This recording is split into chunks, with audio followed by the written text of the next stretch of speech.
지금까지 창의적인 사람의 7가지 습관에 대해서 알아보았습니다. 마지막 주입니다. 이러한 창의적인 습관을 통해서 여러분은 창의적인 산물, 또 창의적인 솔루션을 만들어낼 수가 있습니다. 이처럼 창의적인 솔루션을 여러분들이 만들어냈다고 해서 모든 일이 끝난 것은 아닙니다. 여러분이 창의적인 솔루션을 손에 쥐는 순간 계속해서 풀어야 될 새로운 숙제가 주어집니다. 한마디로 나의 이 기가 막힌 창의적 솔루션을 내가 앞으로 어떻게 처리할 것인가에 대한 이제 대책이 필요한 거죠. 구체적으로 보면 이러한 질문들이 가능할 것 같습니다. 예를 들면 이런 거죠. 내가 만들어낸 이 창의적인 솔루션이 가지는 엄청난 가치가 있는데 이 가치를 다른 사람들, 특히 회사 같으면 나의 상사죠. 다른 사람들도 이해하면서 공감을 해줄까라는 질문을 가질 수 있을 것 같고요. 또 두 번째로 보면은 업무를 추진하다가 내가 이거를 기가 막힌 창의적 솔루션을 찾아내는데 이걸 내 마음대로 활용해도 되는 것일까 하는 질문도 나올 수 있을 것 같습니다.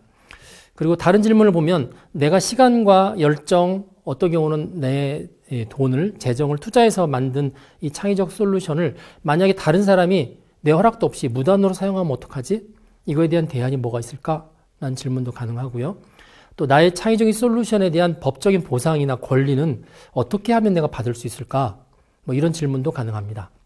창의적인 솔루션을 제시한 그 이후의 대책에 대해서 이번 시간에는 알아보도록 하겠습니다. 자, 두 번째 주 강의에서 창의적인 문제 해결 7단계를 소개했었습니다. 앞에 창의적인 사람의 7가지 습관에서 다뤘던 부분은 이 창의적인 문제 해결 7단계 가운데서 네 번째 단계까지를 다뤘다고 보시면 됩니다. 첫 번째 단계인 문제 정의, 두 번째인 관련 정보 수집 분석, 그다음에 세 번째인 해결 방안 도출, 네 번째인 해결 방안 검증까지 모두 이 네 단계에 걸쳐서 앞부분에서 집중적으로 다뤘다고 보시면 될 것 같고요. 여기에서는 이제 창의적인 이제 산물이 나왔기 때문에 이거에 대한 법적인 권한을 위해서 선행기술 조사 후 권리 등록, 5번째 단계죠. 그 다음에 실행계획 수립, 6번째, 실행계획 진행, 7번째, 이 5, 6, 7단계가 남아 있습니다. 이 5번째 선행기술 조사 후 권리 등록은 지식재산권을 등록함으로 해서 이제 정점으로 완성될 수가 있고요. 6단계, 7단계인 실행계획의 수립과 진행은 이 창의적인 설득과 협상을 통해서 내가 있는 조직의 어떤 동의를 얻어내고 조직의 지원을 얻어내면 완성이 된다고 볼 수가 있습니다. 이들 각각에 대해서 구체적인 학습이 필요하고 또 대학 교육 과정에서 보면은 이 각각의 단계에 관한 정규 교과목도 존재합니다. 예를 들어 보면 5단계 선행기술 조사 후 권리 등록을 위해서는 대학마다 교양 과목으로 지식재산권이라는 교양 과목이 존재합니다. 우리나라 특허청하고 한국발명진흥회를 통해서 이 지식재산권에 관한 온라인 강의, 오프라인 강의 지원도 이루어지고 있습니다. 특히 한국발명진흥회에서는 국가지식재산 교육 포털을 운영하고 있는데요. 영어로는 IP 아카데미라고 합니다. 이 IP 아카데미에 가시면은 대학별로, 기업별로 단체 교육도 지원해 줍니다. B2B 기반의 콘텐츠도 제공해주고 있고요. 일반인 대상으로 학점 은행제도 운영하고 있고 청소년 대상의 무료 교육도 실시를 하고 있습니다. 이 6, 7단계 실행계획의 수립과 진행을 위해서는 설득과 협상이라는 보통 니고시에이션 관련된 교양 과목, 어떤 경우는 이제 경영학 쪽에서 전공 과목으로 존재하는 경우도 있습니다. 자, 이번 강의에서는 이 5, 6, 7단계 가운데서 이 5단계 선행기술 조사 후 권리 등록에 관한 기본적인 개요를 다루도록 하겠습니다. 구체적인 내용, 자세한 내용은 별도의 교육과정이나 방금 말씀드렸던 한국발명진흥회의 IP 아카데미를 통해서 수강하시면 여러분들이 요구하시는 내용들이 만족될 수 있을 거라고 생각이 됩니다. 자, 한 가지 가정을 해보겠습니다. 여러분이 어떤 회사의 직원입니다. 종업원이라고 표현이 될 것 같고요. 연구소나 정보기관의 종업원, 그건 이제 공무원이 되겠죠. 어떤 조직에 소속되어서 정식 급여를 받는 구성원이라고 가정을 해보겠습니다. 자, 월급을 받으면서 여러분들이 업무를 하죠. 고유 업무를 진행하다 보니까 평소의 업무 가운데서 어려운 점이 있어서 그걸 본인이 노력하고 생각해서 창의적인 문제 해결 방법을 찾았습니다. 그래서 기가 막힌 창의적 솔루션을 드디어 생각해냈다고 가정을 해보겠습니다. 자, 그런데 회사가 자기한테 주는 월급이나 자기를 대하는 대우를 생각해 보니까 이 기가 막힌 솔루션을 회사한테 보고를 해서 회사가 이거를 사용해서 회사가 더 좋아지는 거가 자기가 볼 때는 억울하다는 느낌이 들 수도 있겠죠. 그래서 이제 어떤 생각을 했냐면 내가 이 창의적인 솔루션을 결국은 내가 만들었으니까 내가 조용히 가지고 있다가 한 몇 달 뒤에 퇴사를 하자. 퇴사를 해서 내가 이걸 가지고 창업을 해서 차라리 내가 직접 회사를 세워서 돈을 벌면 더 잘 벌 수 있을 것 같다라고 생각을 하고 6개월 뒤에 회사를 그만두고 나온 다음에 자기가 6개월 전에 만들었던 그 솔루션을 기반으로 해서 벤처를 창업했습니다. 이런 상상이 현실로 될 가능성도 충분하죠. 실제로 있었던 사례들도 많이 있습니다. 그런데 이렇게 하면 불법입니다. 자, 이와 관련된 게 직무발명이라는 게 있습니다. 직무발명이라는 거는 종업원이나 법원의 임원 또는 공무원이 자기가 해야 되는 직무와 관련돼서 뭘 발명한 경우에 그 발명한 거에 대한 성질이 그거에 대한 특성이 자기를 고용한 고용주, 뭐 법인이나 국가죠, 지방단체, 지방자치단체의 그 업무 범위에 속하고 그 발명을 하게 된 계기나 동기가 현재나 과거에 내 업무에 속하는 거라면은 이걸 직무발명이라고 부릅니다. 그러니까 월급을 받아서 일을 하면서 만들어낸 발명이라는 뜻이 되는 거죠. 그렇게 되면 그 발명은 원칙적으로 월급을 준 고용주, 국가, 법인의 소유가 되는 겁니다. 그래서 이제 법적으로 이걸 직무발명이라고 하죠. 완전히 그 조직의 소유가 돼버리면 종업원 입장에서는 그거 내가 고생해서 발명했는데 회사만 좋은 일 벌어지네? 그러면 어떻게 합니까? 발명하려고 하질 않죠. 그래서 국가에서 발명진흥법에 의해서 직무발명 제도라는 걸 만들었습니다. 종업원이 개발한 직무발명을 기업이 이제 소유하는 거죠. 소유하고 대신에 그 발명한 종업원한테는 인센티브를 주는 겁니다. 그래서 직무발명에 관한 정당한 보상 구조를 주는 거죠. 그렇게 되면 종업원들이 열심히 일을 하면서 발명도 하고요. 그 발명을 회사가 가져가지만 그걸 이용해서 회사에서 물건을 많이 팔아서 이득이 많이 생기면 이득의 몇 %, 예를 들면 이 종업원이 만든 발명 때문에 물건을 팔았더니 100억을 벌었다. 그러면 10%인 10억을 종업원한테 인센티브로 주는 거죠. 이게 이제 선순환 구조라고 합니다. 그래서 이 직무 발명 제도를 도입을 하는 게 회사한테도 좋고 개인한테도 좋기 때문에 요즘 많이 권장을 하고 있습니다. 이건 일종의 이제 민사건입니다. 당사자끼리 협약을 하는 거기 때문에 직무 발명 제도는 강제로 요구하는 그런 사항은 아니고요. 그 회사 단위로 회사원과 고용주 사이에서 이렇게 협의해서 계약을 맺으면 되는 겁니다. 그래서 그 기업의 고용계약이나 근무 규정에 이 직무발명제도를 마련하고 사내에 공표하면 그 다음부터 효력이 발생을 합니다. 자, 이렇게 만들어 놓은 회사 가운데서 일을 하다가 종업원이 직무발명을 하게 됐어요. 그러면 어떻게 하냐면 회사에 통지를 합니다. 내가 일을 하다가 이러이러한 발명을 했으니까 회사에서 이걸 가져가시죠 라고 이야기를 하면 회사에서는 4개월 이내에 그 종업원, 그 직원이 만든 발명을 가져갈지 말지 결정을 해야 됩니다. 승계 여부를 결정하는 거죠. 그래서 승계를 결정하면 회사가 직무발명의 권리를 가져가서 그 특허를 이용해서 물건을 만들 수 있죠. 그걸 이제 통상 실시권이라고 하는데 그걸 획득하고 대신에 종업원한테는 보상 청구권이 가는 겁니다. 인센티브를 청구할 수 있는 권한이 가는 거죠. 만약 회사가 그 특허 만든 건 좋은데 회사 입장에서 볼 때는 별로 도움이 안 돼. 우리 승계하지 않겠다. 그렇게 되면 그 직원이 만든 그 발명 제품은 사실 직무 발명으로 생긴 거지만 회사가 포기하는 순간 개인 발명으로 분류가 됩니다. 그래서 종업원이 마음대로 권리 행사를 할 수가 있는 거죠. 이 직무 발명이다 아니다 승계를 할지 말지 이거는 개인이 하지 않고 주로 기업 내 직무 발명 심의위원회라는 것을 두어서 이 위원회에서 판단하도록 국가에서 권장을 하고 있습니다.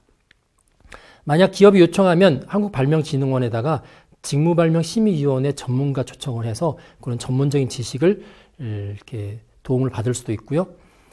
이런 직무발명 보상제도를 가지고 있는 우수 기업으로 만약 인증을 받게 되면 그 기업한테는 나중에 이제 특허 심사할 때 또 특허를 심사한 다음에 등록료 낼 때 또 정부 재정 지원 사업 등의 여러 가지 가점을 줘서 인센티브를 부여를 하고 있습니다. 네, 창의적인 솔루션을 개발한 사람한테 알아야 되는 앞에 그 직무 발명 말고 하나가 더 있습니다. 더 중요한 게 있는데 바로 지식재산권입니다. 이 지식재산이라고 하는 것은 인간의 창조적인 활동이나 경험 등을 통해서 창출되거나 발견된 지식, 정보, 기술, 사상이나 감정의 표현, 또 영업이나 물건의 표시, 어떤 경우는 생물의 어떤 유전자원, 뭐 기타 여러 가지 무형적인 재산적 가치가 있는 모든 것들을 다 지식재산이라고 우리나라 지식재산기본법에서 정의를 하고 있습니다. 이 지식재산을 이렇게 구분할 수가 있는데 세부적으로 이 권리 보호의 목적을 기준으로 해서 구분하면 크게 세 가지로 나눕니다. 하나는 산업재산권, 두 번째는 저작권, 세 번째는 신지식재산권으로 구분을 합니다.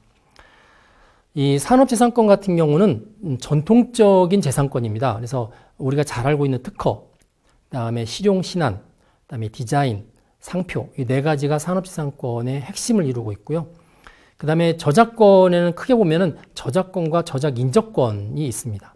그래서 저작권 안에 들어가면 우리가 잘 아는 것처럼 뭐 문학, 시나 소설이나 논문 이런 것들이 이제 어문 저작물이라고 하는데 그런 거, 그다음에 음악도 저작물이죠. 그다음에 연극, 그다음에 그림 그린 거죠. 조각한 거, 이런 미술 저작물. 그다음에 건축물도 저작물이고 사진 찍은 것도 저작물이고 영화를 만든 것도 역시 영상 저작물이고요. 지도를 만든 것도 역시 저작물입니다. 그리고 컴퓨터 프로그램도 저작물이죠. 이런 것과 관련된 저작권, 그다음에 저작 인적권에 관한 부분들을 저작권법에서 다루고 있습니다. 네, 지식재산권의 세 번째 부류가 신지식재산권입니다. 그 안에 가면 다시 여러 개가 분류되는데 첨단 산업재산권, 산업저작권, 정보재산권 등이 있습니다. 이런 신지식재산권은 전통적인 산업재산권이나 저작권의 범주에 속하지 않지만 경제의 발전과 경제의 변화와 함께 그 보호의 필요성이 대두된 새로운 지식재산권을 의미하고 있습니다. 네, 산업재산권에 대해서 구체적으로 살펴보도록 하겠습니다. 산업재산권에는 네 가지가 있다고 그랬죠. 특허권, 그다음에 실용신안권, 디자인권, 상표권, 이 네 가지가 있습니다. 특허는 흔히 말할 때 이제 대발명이라고 합니다.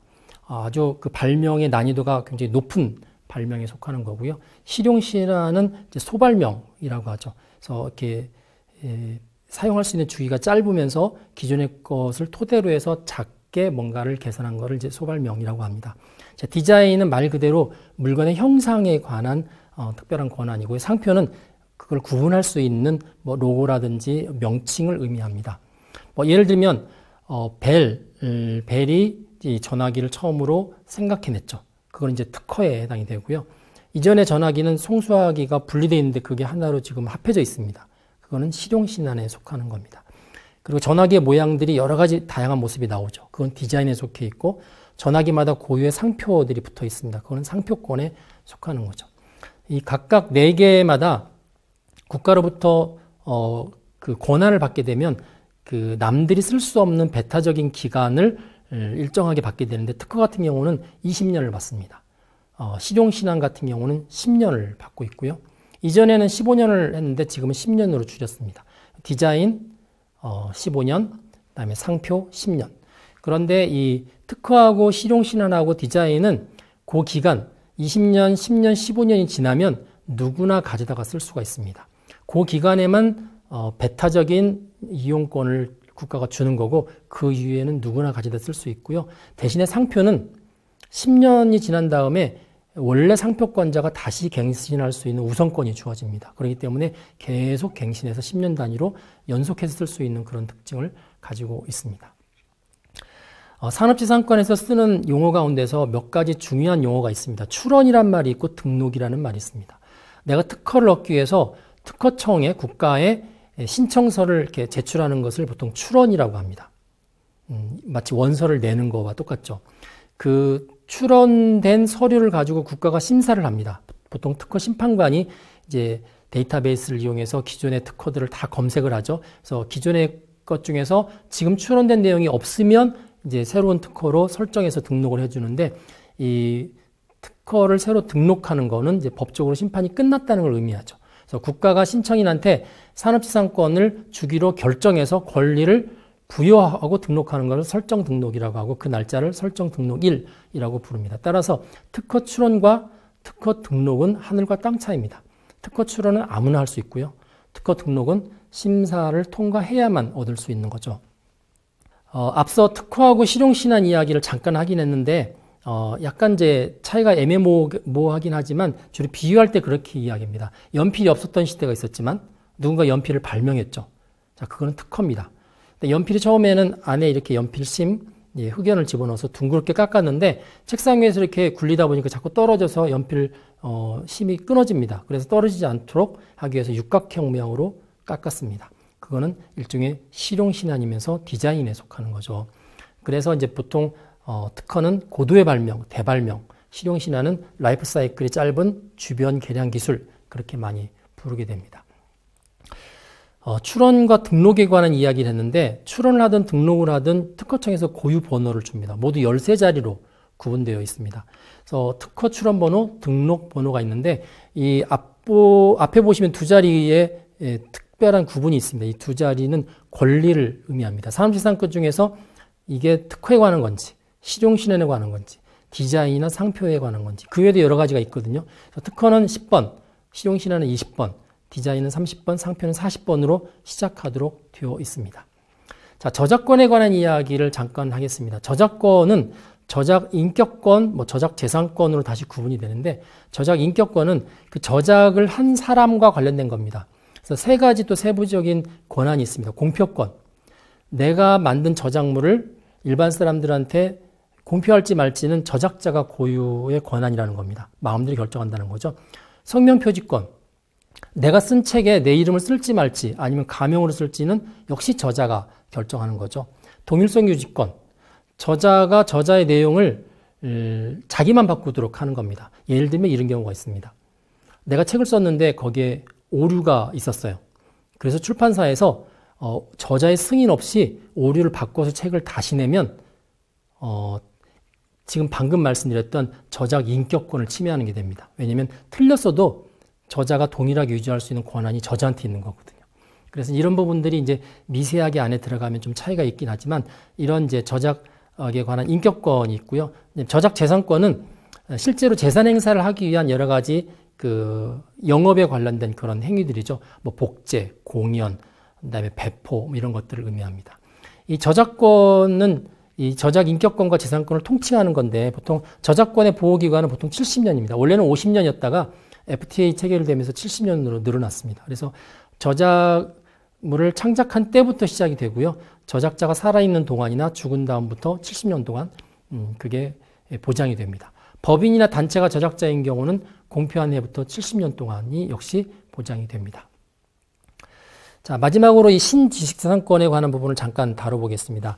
그 안에 보면 또 세부적인 부분들이 있죠. 첨단 산업재산권, 산업저작권, 그다음에 정보지상권 등등이 있습니다.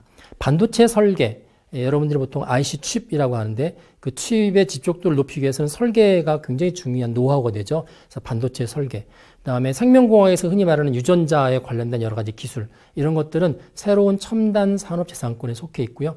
컴퓨터 프로그래밍, 그 다음에 소프트웨어 이런 것들도 산업 저작권이라는 캐테고리 안에 이렇게 들어가 있습니다. 데이터베이스나 이제 여러 가지 비즈니스 모델 이런 것들도 역시 이 정보재산권 캐테고리 안에 들어갔습니다. 이런 부분들은 산업재산권 이후에 사회가 발전하면서 새로운 형태의 재산권으로 나온 거라서 신지식재산권이라고 부르고 있습니다. 이 창의적인 솔루션이 생긴 다음에 다뤄야 되는 문제가 사실은 만만치 않습니다. 이런 후속 조치 가운데서 중요한 부분이 내가 만들어낸 창의적 솔루션에 관한 지식재산권 설정을 어떻게 할 것인가 하는 거에서 이 부분에 관한 기본적인 개념들을 알아봤고요. 또 내가 다른 조직에 고용된 사람, 종업원이나 회사인 경우, 공무원인 경우에 직무 발명으로 인해서 생긴 출력물은 또 어떻게 다룰 것인가